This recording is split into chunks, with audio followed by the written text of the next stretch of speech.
Hello everybody, welcome back to another video. Today, we got another episode of reviewing NHL teams offseason so far. As today, we got the Carolina Hurricanes, which I gotta say, I'm pretty happy we get to talk about them because they just offer-seeded Jesperi Kotkaniemi, which is just absolutely nuts. But before we get into today's episode, I'd like to just say, if you are new to the channel, make sure to hit that subscribe button and hit that like button as well. So let's get into this very weird offseason here by the Carolina Hurricanes. And what do I mean by weird is that they have lost a ton of people. First of all, we'll go over the people that they lost.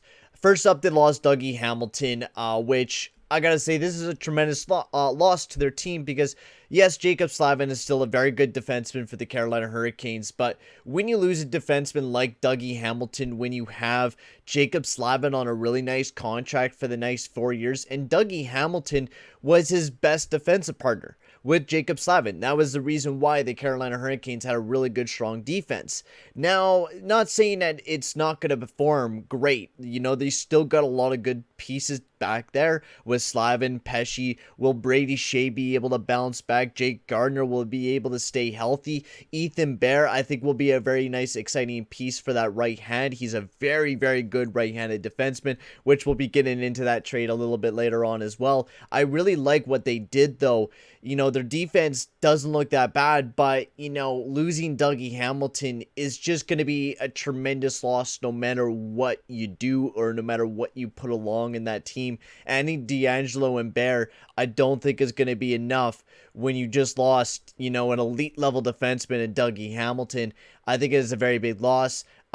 Peter Marazzic, I think, you know, getting the other goalies that you got was better than Peter Marazzic. You know, he had a couple good seasons, but he's not a proven starter and was never really able to take the Carolina Hurricanes very far.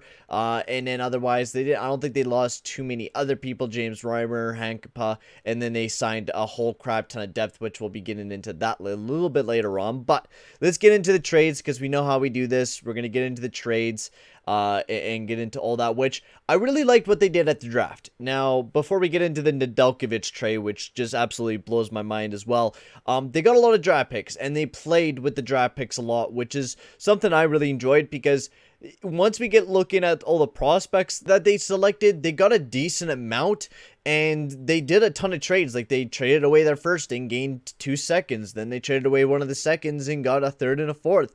They were just really good at accumulating picks and putting together a nice looking prospect core. And then we'll get to this trade, which I gotta say, this one just kind of blew my mind a little bit when they traded Nedeljkovic for Jonathan Bernier, a goalie that they never even signed, and a third-round pick. Nedeljkovic was an insane goalie for the Carolina Hurricanes, and now he's gone. This was a nice young 25-year-old goalie who was just coming into the league, had a 190 goals against average, a 932 save percentage. He was looking fantastic. When I watched him, he was nuts out there making saves that were just incredible, and they were worried about arbitration. Are you kidding me, Carolina? You were cheaping out on this guy, but decided to sign Jesperi Kotkaniemi for $6.1 million. And Nedeljkovic didn't even sign for that much. He signed for $3 million for the next 2 years. Why couldn't you know, Don Wendell do that? Why couldn't he do that and get Nedeljkovic back on the team? Because I felt like that trade right there was very dumb. And not signing Jonathan Bernier, which we're going to be getting into the goalies very later on. And I'm not excited about the goaltending tandem there in Carolina. Not saying anything against Frederik Andersen and Antti Ranta, but can they stay healthy? That's the biggest question. Nedeljkovic was a young and healthy goalie that could have been a fantastic goalie for the Carolina Hurricanes moving forward, but they decided to trade him away to the Detroit Red Wings, and I just didn't think it was a smart move. Then they also traded away Jake Bean, which, I mean, the rumors were he just wasn't fitting very well there in Carolina. If you really do take a look at a lot of his deep stats, he just wasn't really fitting in there very well. And he's going to go off to a place in Columbus where he'll probably fit a little bit better, and they got a decent prospect out of it. And then I think that's all the moves that they did. If my mouse can work here, Jesus. And then, oh yeah, the Ethan Bear, Warren Vogel deal. Carolina, without a doubt, won this deal. Ethan Bear, I know there's a lot of, Oilers fans say that, Ethan Bear wasn't a good defenseman. Ethan Bear was a very good defenseman.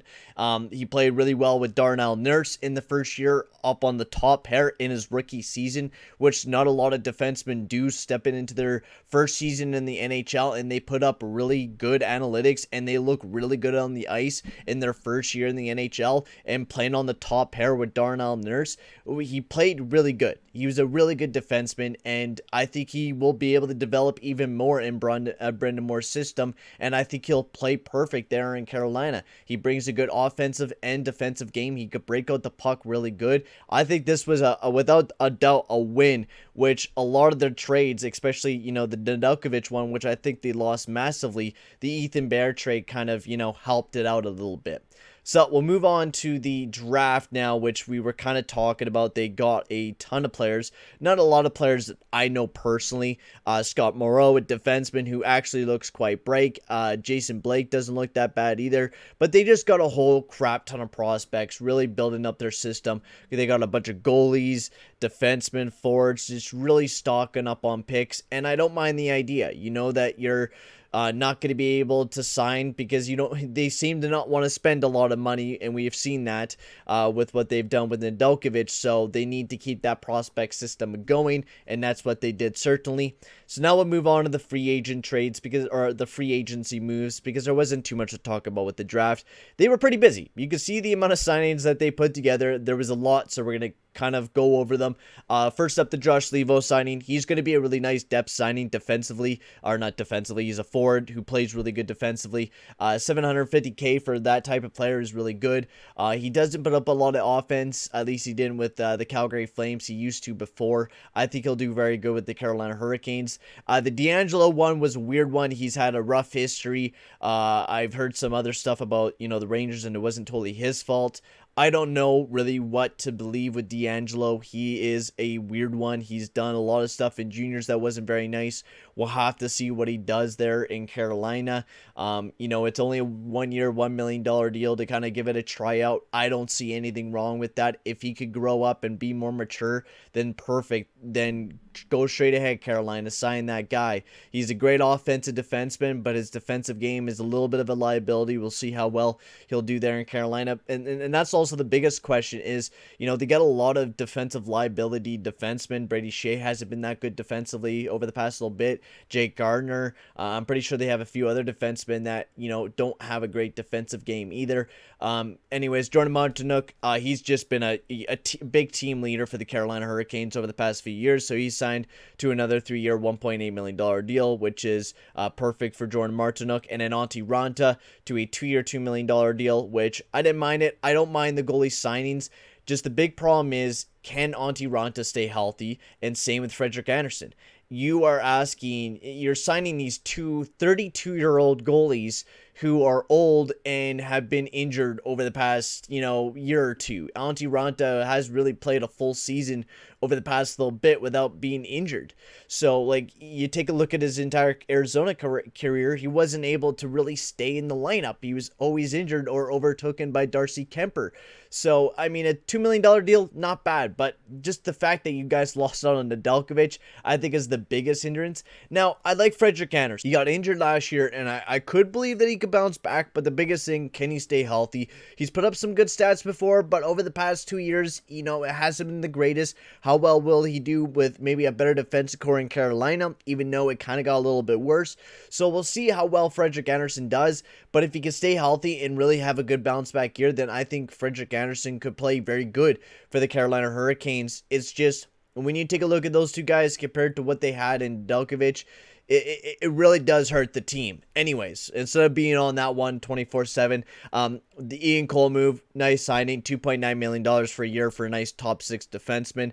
And then otherwise, tons of death moves. Derek Stepan signed a 1-year deal, not bad. Another little defensive move. And in the big ones, Andrei Nikov gets a 8-year, $7.75 million deal, which I think he's pretty well worth it. It's a good bet. It's $7 million. You don't have to pay him any bonuses, which they probably like. They only have to pay him the one now with a $4 million bonus, not like the Sebastian Aho one, where, Montreal loaded that one up. for sure, but Svechnikov, if he could stay out of the box a little bit more and just continue pouring more offense throughout the season, I think he could be a very strong forward for the Carolina Hurricanes. He's one of their best goal scorers. You know, he had a decent year last year, and I think he'll continue on improving, and he wasn't that bad in the playoffs. And then otherwise, Jesperi Kotkaniemi, they offer sheeted him to a 1-year, $6.1 million deal, which we started off with that one at the beginning of this episode, which we've had a lot of stuff to talk about because the Carolina Hurricanes have done a decent amount of things. And the Jesperi Kotkaniemi one was the funniest one, and something I was not expecting to see this year is an offer sheet. But we got to see one from the Carolina Hurricanes retaliating to when the Montreal Canadiens offer sheet of Sebastian Aho. This time they gave Jesperi Kotkaniemi like a $20 signing bonus, just like Sebastian Aho's number. Do I think Bergevin is gonna, offer sheet it? Possibly, but I don't think they will. Jesperi Kotkaniemi has not been that special, and I'll show you why. Now, make sure to go check out Jfresh's link down in the description below for his Patreon. Go check it out. He has some great analytics there. But this is Jesperi Kotkaniemi's analytics. It has not been the same since he played his first season, where he did pretty well. It's been pretty damn bad. His finishing, his shooting percentage has not been that strong. He's just not been that good of a player over the past little bit, except for when it comes to playoff time. Now, could he change around his career going into Carolina? Hell yeah, but Jesperi Kotkaniemi is being paid like 3 times what he is worth. And that is just nuts. And you're saying to me that you're willing to spend 3 times as much on what Jesperi Kotkaniemi's worth, but not on Nedeljkovic and Dougie Hamilton, is what a lot of people are saying. And I totally agree. I think Jesperi Kotkaniemi could be a really good forward for the Carolina Hurricanes, so I'm not worried. But you already have a really good offensive core, and you could have upgraded in your defensive end instead of just adding Bear, D'Angelo, and Cole, when you could have possibly tried to re-sign Dougie Hamilton. I know you didn't want to spend $9 million on a defenseman like Dougie Hamilton, but I thought it would have been worth it, right? Like that's my thought process in that position there. So for me, the Carolina Hurricanes, they don't look like a bad team. I'm definitely not saying that. They look like a pretty good team going into this upcoming season, especially with Jesperi Kotkaniemi, because, this guy could play in the wing for Trocheck and Nechius, or Martin Jesus, say the name right, my lord. He could play up on the top line, so he could even play down in the third line, and I think, he could fit very well there with the amount of good wingers that they have there in Carolina. I think he could possibly have a good breakout season. It's just, paying him 3 times than what he's worth is just absolutely nuts. But for me, I think I'm going to give the Carolina Hurricanes a C+. The Jesperi Kotkaniemi move, I like the player. I don't think he's worth that amount of money. The defensive end, I like the Ethan Bear move, but losing Dougie Hamilton was a huge loss, and then losing Nedeljkovic as well. I think I'm just going to go with a flat C for the Carolina Hurricanes. I don't remember what I gave them last year, but I think a C is perfect for the Carolina Hurricanes in their offseason. It definitely wasn't the greatest, and this is an offseason where they needed to have a really good season, because I think they were on a road to maybe be a future Stanley Cup contending team. Do I still think they can? Yeah, but they got to have a lot of things go right next year, and they got to hope that, D'Angelo is not a drama queen and he could play good, and Ethan Bear, Brady Shea, how well will they do as a defensive parent, and can their goaltending stay healthy? There's a lot of big questions there in Carolina going into this next season. I'm pretty excited to see how they'll turn out. Tell me guys in the comment section below how you guys thought, what you guys thought of their off season. So I'm going to end the video here, guys. Thank you very much for watching. Make sure to like and subscribe, and I'll see you guys all later. Adios, amigos.